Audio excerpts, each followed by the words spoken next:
আগের দিন রাতেই হঠাৎ করে প্ল্যান করি সবাই মিলে কোথাও একটা বেড়াতে যেতে হবে। আর সেই প্ল্যান মতো নিয়ে পরের দিন সকালবেলা আমরা বাড়ির সব মহিলারা মিলে বেরিয়ে পড়ি ঘুরতে যাওয়ার উদ্দেশ্যে।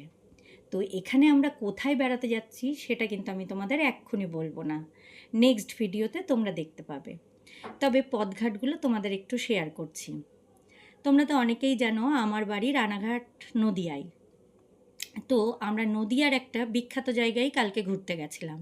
আশা করি সেই জায়গাটা তোমরা সবাই চেনো, আর পরের ভিডিও দেখলে তো আরও ভালো করেই বুঝতে পারবে। তবে আমি চাই এই পথঘাটগুলো দেখে তোমরা কে কে বলতে পারো যে আমরা কোথায় বেড়াতে গেছিলাম, সেটা অবশ্যই কমেন্ট বক্সে জানিয়ে যেও। আর জানো তো কালকে আমরা সবাই মিলে ভীষণ মজা করেছি, সেটা তোমাদের পরের ভিডিওতে শেয়ার করব। কালকের ওয়েদারটাও খুব ভালো পেয়েছিলাম, তবে মাঝে একটু রোদ্দুর উঠেছিল বটে। তবে আমরা মেয়েরা সবাই ছিলাম তো ওইটুকুনি রোদ্দুরকে আমরা পাত্তা দিইনি, আনন্দটাকেই আসল মনে করেছি।